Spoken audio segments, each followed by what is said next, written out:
अस्सलाम वालेकुम, मेरा नाम दुराज हसन है। इस वक्त मैं सखी हसन चौरंगी पे मौजूद हूँ और अब से कुछ ही देर पहले एक फैमिली हैदर फूड्स की तरफ शादमान 1 नंबर से जो रोड जा रही है, हैदर फूड्स की तरफ शादमान 14A कहलाता है वो, वहाँ से नाले में एक फैमिली गिरी है। अभी बारिश के पानी की वजह से जो है वो उनको नाला क्योंकि पैक नहीं था, नहीं देख सकता।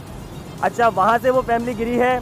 उन्होंने किसी तरह कोशिश करके अपनी एक बच्ची जो है वो बहुत इस वक्त क्रिटिकल कंडीशन में है, 2.5 साल की बच्ची इस वक्त वो क्रिटिकल कंडीशन में है। उनकी वाइफ जो है वो इंतकाल कर चुकी हैं और उसी के साथ साथ अभी इस वक्त नाले के अंदर जो है वो 1.5 साल के बच्चे की बॉडी, उस बंदे की, वो घूम रही है वो बॉडी। और अभी जो है वो रेस्क्यू की टीमें, आप देख सकते हैं, ये इस वक्त काम कर रही हैं प्रॉपर्ली उसको ढूंढने की, जो है वो रिकवर करने की बॉडी को कोशिश कर रही हैं। यहाँ पे लोग, इलाका मकीन भी जो है वो खड़े हुए हैं। और इसी के साथ सिर्फ ये कहना चाहूँगा कि हुकूमतों में जो जमातें रही हैं, भले वो PTI हो, यहाँ पे कराची के अंदर भले वो मुत्तहदा कौमी मूवमेंट हो, भले वो इस वक्त सिंध के सूबे के अंदर जो है वो पीपल्स पार्टी हो, यार लानत है आप लोगों की शक्लों पर। कराची वाले क्या इसी तरह मरने के लिए रह गए? इस वक्त उस बाप पे क्या बीत रही होगी कि जो अपनी वाइफ की इस वक्त लाश लेकर बैठा हुआ है, अपने बच्चे की लाश ढूंढ रहा है और अपनी बच्ची की जो है वो इस वक्त हालत ख़राब है और वो इस वक्त इस चीज़ को फेस कर रहा है। सोचो यार, वो कराची वाला है, आप नहीं सोच सकते तो लानत है आप लोगों की शक्लों पे। आप लोगों ने इन नालों को पैक नहीं करवाया,